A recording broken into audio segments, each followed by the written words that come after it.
In this video, I'm going to show you how I make a beautiful Western-style chef knife. My name is Jeff Royer, and I've been learning how to make knives from my son Kyle for about 4 years. Okay, we're going to make a beautiful chef's knife. First thing we got to do is light this Dawn Fog style forge up. Get her nice and hot. This knife is going to be a single carbon 5160, no Damascus. So I got a bar of 5160 right here. It's pretty large, so I'm going to start forging it down to the proper shape and thickness for this kitchen cutlery.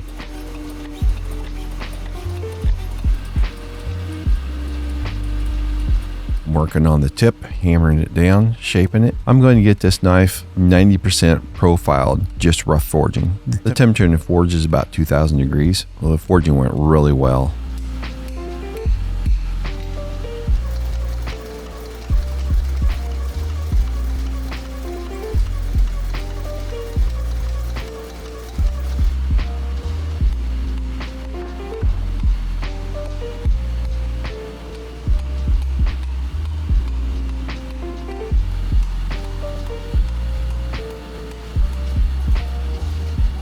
I got it nearly to finished shape, and now we're going to start profiling it to refine that shape. So I go over to the broadback belt grinder and start profiling. I'm going to do a quick rough profile here on this knife before we heat treat. I'm going to leave it mostly thickened, but I'm going to take a lot of that scale off there, the dark spots on this steel, decarburized steel. I'm going to get rid of that because it will interfere with the heat treating. I got it rough profiled, and now we're going to put it in the heat treat oven at 1525 degrees. The temperature of the steel came up to 1525 for about 10, maybe 12, 15 minutes. Let it soak all the way through the steel, and now we're going to quench it into 100 degree special quenching oil. Now for the next process we're doing here is called tempering. We're going to raise the temperature of the steel in this tempering process up to around 400 degrees, and that will cause the steel to be a lot stronger and not so brittle. I've got the center of the knife marked on the blade edge, and I ran a line across the spine also to find center, just so I can keep track of that as while I'm grinding, putting a distal taper down the blade. We've got some really nice wheels that we use on the belt grinder to get into that choil area, kind of hogged off and most of the material out of the way, and then I'll work it back down on the side of the blade also, not just the choil, but I'll start working the blade down to maybe 120 grit. I'm going to put 2 layers of blue tape on the spine of the knife and lay the knife on a semi-wore out 120 grit and put a convex onto the blade edge. It'll go up the blade. The convex will start probably about 5/16, maybe 3/8 of an inch up.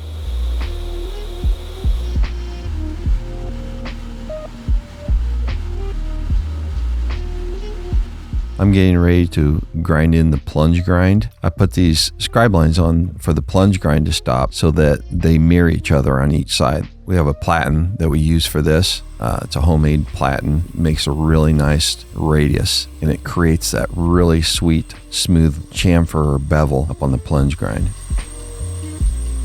And now I'm getting ready to put the S-grind in the face of the blade on both sides. So I always have start and stop marks on the blade so that they mirror each other from side to side. I have another platen that we made. This is a 14-inch radius. It works really well. I started out with a 30-inch radius, and I got down to a 24 when I first started making kitchen cutlery.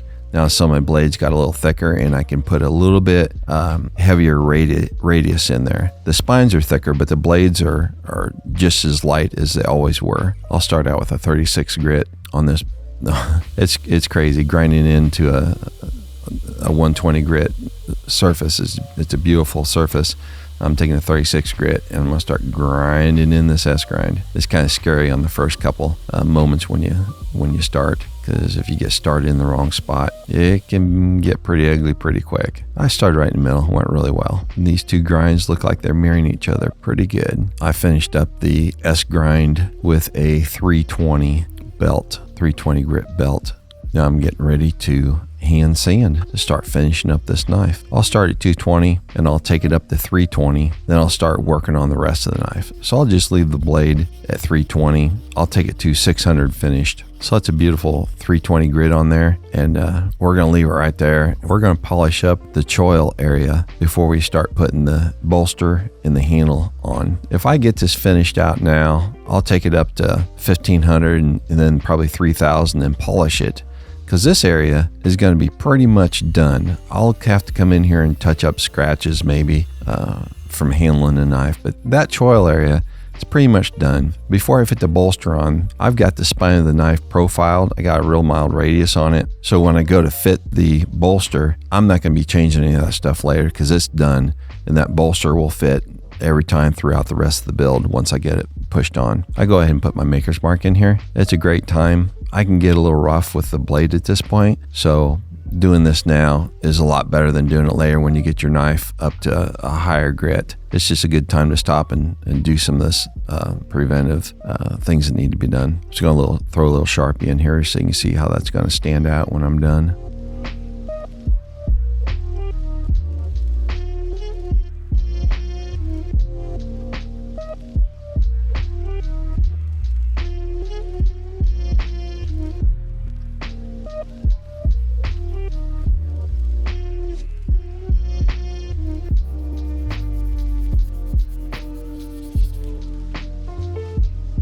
Now we're getting ready to fit the bolster. So I'm going to make a special spot for the bolster. I'm going to grind some reliefs in the top and the bottom of the tang, and I'm going to relieve the sides of the tang so that when the bolster fits on, it will have a little step on 4 places that it can be pressed into. It makes a fit that you can't see any daylight between the bolster and the ricasso area. That's right where the bolster is going to fit up against. So I'm going to clean up the tang a little bit and clean that ricasso area up, get rid of some of those burrs that developed from the mill, and then we'll fit in our bolster here pretty quick. I'm thinning down the tang so it's not bigger than the ricasso area. So when the bolster goes on there, it'll slip on a slight taper. There's only about maybe 2 or 3 thousandths taper on the tang, sometimes 4 and 5 thousandths. Not much, just enough that it makes it easy for the bolster to go on. I want to leave as much material on there as possible for integrity of the knife and strength.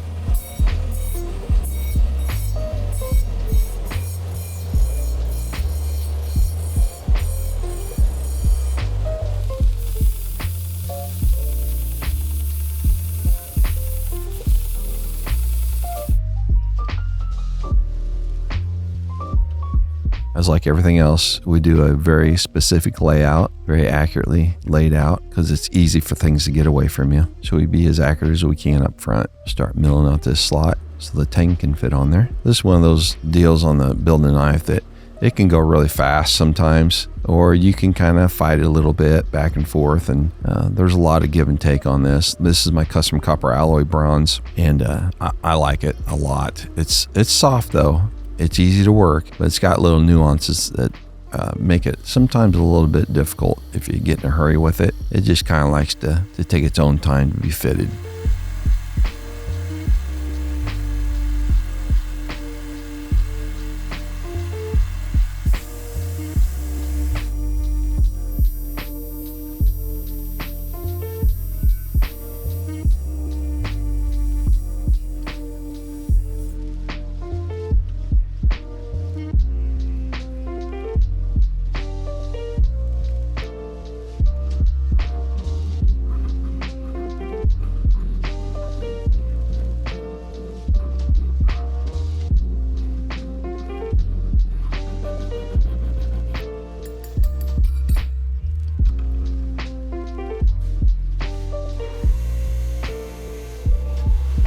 I'm getting it really close up to the relief grind at the ricasso. Now I'm actually starting to press it on. The ricasso will actually be inset into the bolster. Here's some of my custom copper alloy castings that I start with. I mix it myself to get the perfect color that I like. Those castings are really rough when they first come out of the mold, but when you start cutting pieces off and shaping them, they can be forged. They can also be ran through a rolling mill to make different size wire, square, round, or other sizes. We have a rolling mill, so I can make my pins also, so it matches the bolster colors.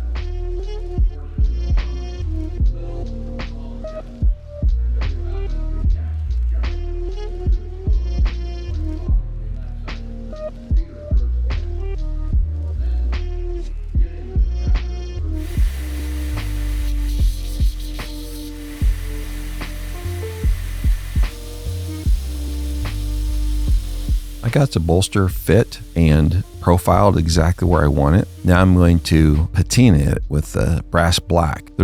You can do a lot of different patina techniques with brass black, and I switch it up all the time. I'm always doing different techniques with that etching compound, and this is going to come out to be a beautiful distressed bolster when I'm done. I got a beautiful block of wood here, stabilized and dyed, and I'm getting ready to fit the tang onto it.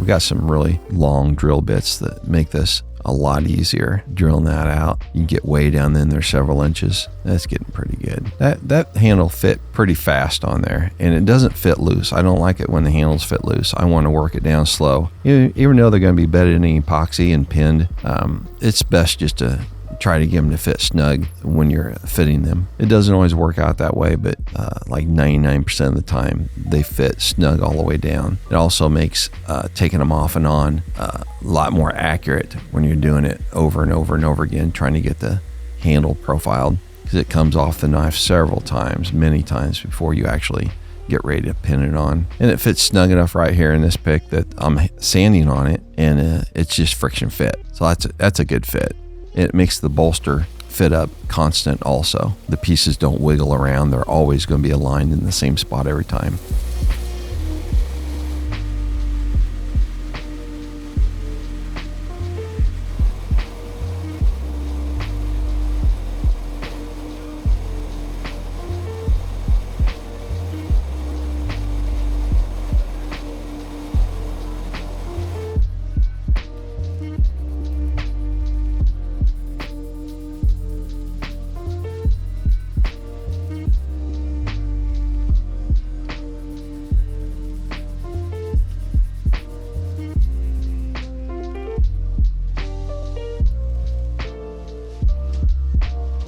I made the handle a little bit larger diameter than the bolster. That's called a museum fit, and it just stands proud anywhere from 15 to 20 thousandths. And it just makes a really nice feel in the hand, and it's got this beautiful look. And I'll put a radius on there.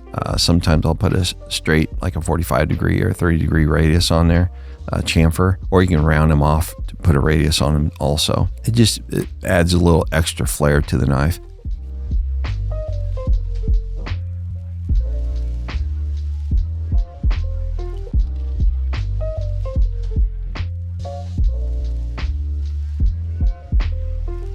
Okay, this is a cool thing here. I'm going to oversize a hole in the tang. It's an 1/8 inch hole. I marked where the hole in the handle was at for the pin. I marked it onto the tang. So then I oversized the hole in the tang, like an 1/8 inch, and I put a brass, copper, or aluminum pin in there. I swedge it in. I peen it and swedge it in so it's affixed in the tang. After my final assembly, the knife's all done and I've assembled the handle, and the only thing I got left to do is sharpen it. I can put that pin in there right at the end, and I drill a hole through the copper, aluminum, or brass, and it makes a very nice place for the pin to grab the tang. In other words, you'd have to drill through that high carbon steel, and it takes carbide drill bits to do that, and it can get a little cantankerous, and you're in danger of breaking drill bits. We're using very high-end West System epoxy. This particular series is called G-Flex.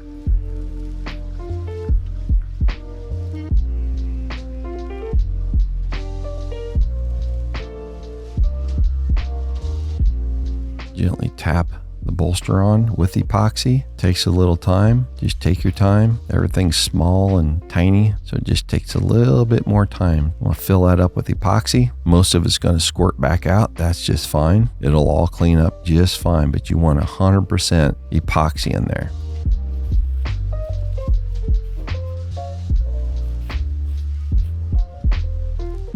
It's good to see the glue come out in the front of the handle, around the bolster. When you got guards on there, it's nice to see it around that. And the pinholes, glue coming out everywhere, epoxy. That's good. It'll clean right off with some WD-40 and some nice Q-tips. I've got these cosmetic Q-tips for applying makeup and stuff, they're a lot more firm than regular Q-tips, and they work great. They're a lot more money, but you don't use many of them, and they're a very nice find. The glue oozes out over probably about an hour, 2 hour time, and it starts to set up. So I got to keep checking it a couple times after it's been in this assembly fixture.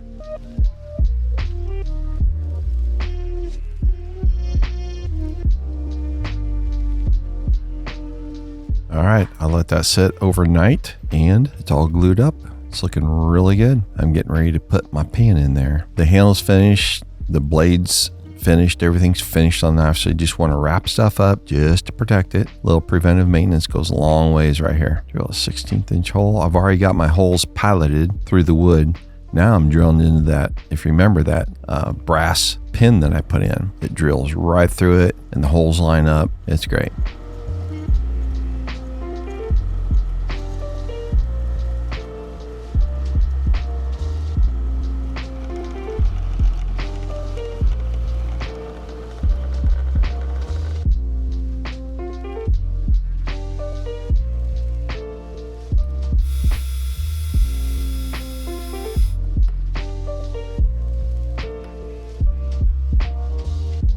I selected my piece of bronze pin that I'm going to put in there, and I start prepping the pin, getting it flat. Now I've got it in. The height adjusted down to where I want it so that I can start doming it and pinning it over. I got the brass pin swelled up gently. Get over to the Scotch-Brite wheel on the grinder and gently put a little bit of a radius on it and grind the height down a little bit.